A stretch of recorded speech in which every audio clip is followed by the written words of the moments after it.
がここにいるうちの本物のスクールスポーツのために行こうぜベイビーバン手の服には気をつけて、現実になることがありますからね。Alright, so we're going to go ahead and continue the long-standing tradition of covering Japanese boxing here on True School Sports. True School Sports, the #1 American source for Japanese boxing. And it's great to be here. It's great to be seen. And this is a think piece, guys. I'm just thinking out loud here for a second. So before I get into my main talking points, let me make it very, very clear. I am picking the monster, and I've always been picking the monster, Naoya Inoue, to beat Junto Nakatani. Not a whole lot changed from Junto Nakatani's last performance to now as far as my stance on the fight. Maybe I might think of it as a bit more of a wider fight, but I've always looked at the fight as a pretty clear fight in favor of the monster, Naoya Inoue. Now, to think out loud here for a second, because you got to consider all the possibilities. And truth be told, I'm seeing everybody just now pick the monster, because I feel like when this fight was first talked about, when it first got mentioned, I'm going to say like around 2024, people was looking at this shit like it was a 50-50 fight. Now, as time has went on, then it became like a 60-40 fight. And now I feel like it's damn near like a 80-20, like 70. If you ask 10 boxing fans, 7 to 8 of them are going to tell you that Inoue is beating Junto. And I don't feel like that was always the case. Now, of course, I think Junto Nakatani's last performance against the very strong Mexican fighter Sebastian Hernandez-Reyes played a big role. But look, I want to give Junto the benefit of the doubt, because I'm not one of these people in boxing, in the media, or as far as fans, that believe that you're only as good as your last fight. I don't believe that. I don't subscribe to that, because I understand how things can perfect a performance. Sometimes a fighter can perform or not perform because it could be a layoff, it could be like ring rust, it could be the weight cut, it could be the style. Styles make fights. Certain fighters respond to certain styles better than others, right? And so for Junto, he had a guy who was a very strong, determined, high guard, high volume Mexican fighter. And Sebastian Hernandez-Reyes kept things very simple. He would just get in the pocket on Junto, and anytime he could touch the arm, the elbow, the shoulder, the chest, the stomach, the face, whatever he could touch, he would hit, and he would get his hands moving. And this systematically broke Junto down. And Junto had to hold his feet in the pocket a little more and had to fight him more than he wanted to. And his punches weren't really affecting the Mexican. So it was a very close fight. A lot of people, myself included, felt like the Mexican won the fight, and they gave it to Junto to preserve this fight. That's my honest opinion. But it is what it is. It's a boxing game, right? So that being said, that being established here on True School Sports, how will Junto Nakatani, what happens if Junto Nakatani on May 2nd out there at the Tokyo Dome does the unthinkable and beats Naoya Inoue? How does that affect Japanese boxing moving forward? How does that affect boxing moving forward? How does it affect the featherweights, who are all the champions? They're all waiting for their crack at glory and legacy and money against Inoue. How does it affect them? How does that affect Inoue's legacy? I mean, there's a lot to discuss, so I kind of want to, in the preliminary stages, before we get to April and May and upcoming months, I want to try to unpack some of that.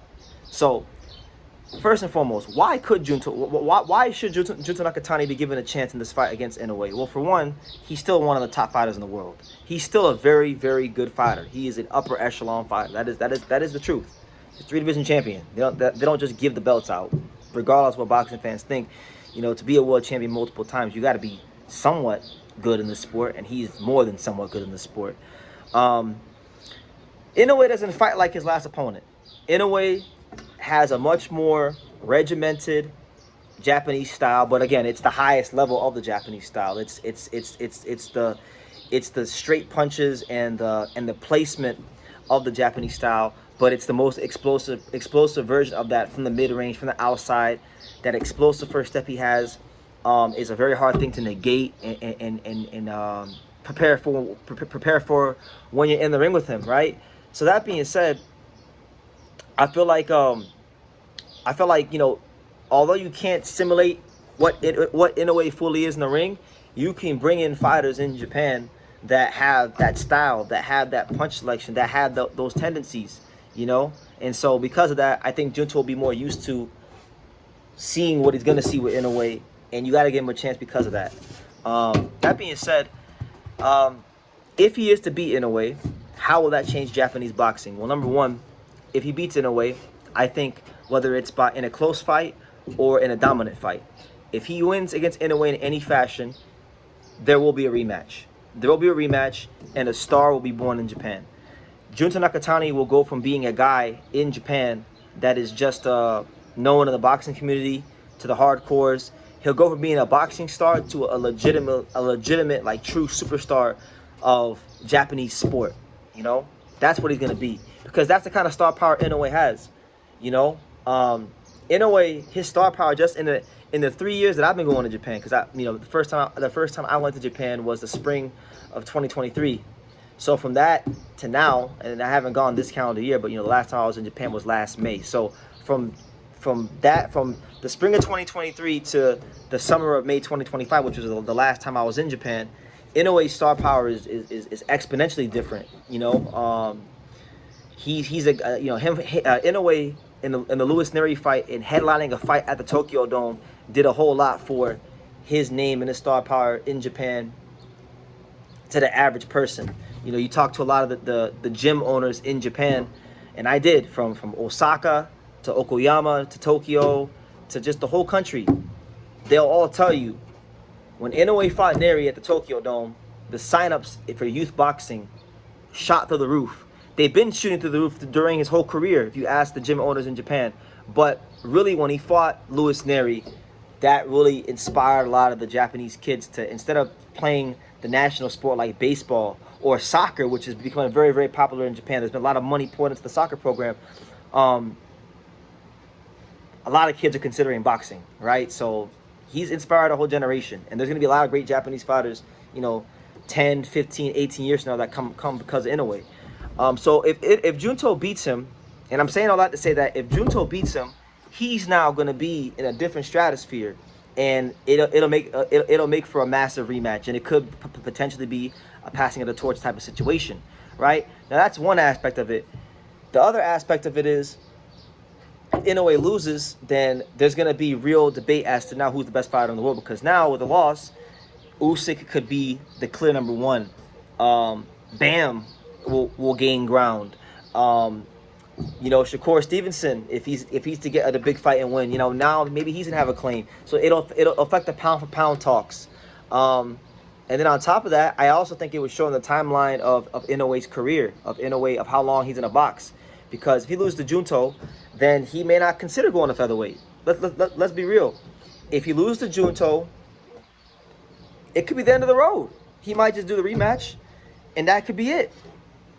He may not even try to be a featherweight champion, because he may realize in that moment, okay, I've reached my cap here. I can't beat this guy. So if I can't beat this guy, why would I fight people that are bigger than him? That's a possibility. And then on top of that, if Inoue is to lose to Junto Nakatani, then I think, okay, now all these featherweights, from the Angel Leos to the Espinosas to the Shushu to the Figueroas of the world, these guys, and we're starting to get to it at featherweight, like unifications are going to start happening.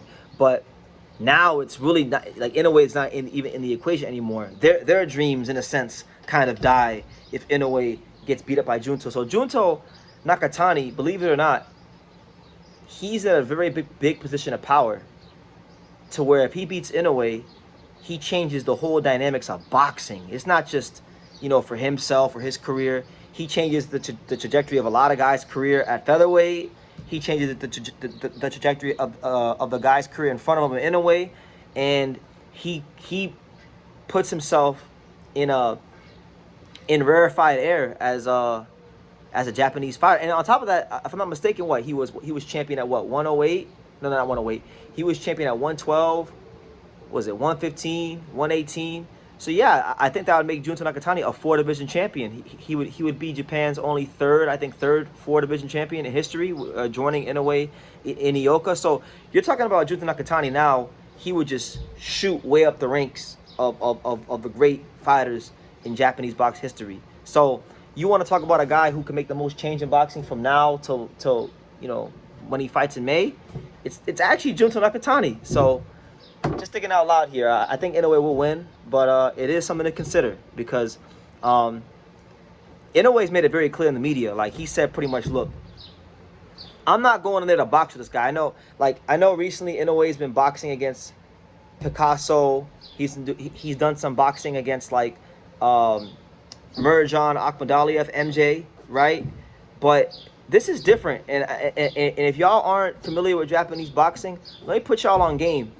When two Japanese fighters are fighting for anything of significance, and I mean anything, I'm not just talking about world titles. I'm talking about even like the Japanese title, the OBPF title, anything.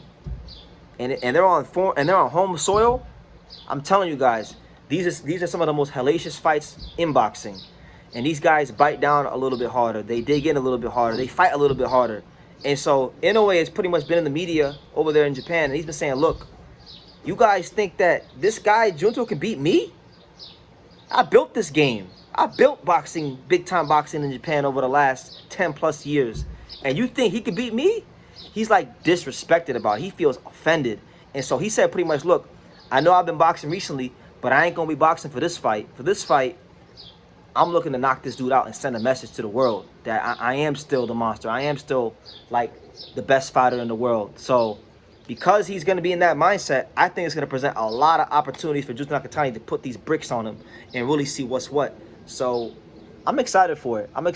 It'll be a great night. I won't be there, unfortunately, because I'll be here in America May 9th in Atlanta with Angelo Leo to defend the IBF title. And God willing, Inoue does what he needs to do, because the number one fight I want to see in boxing is Inoue versus Angelo Leo. And it's been that way for like 6 years now.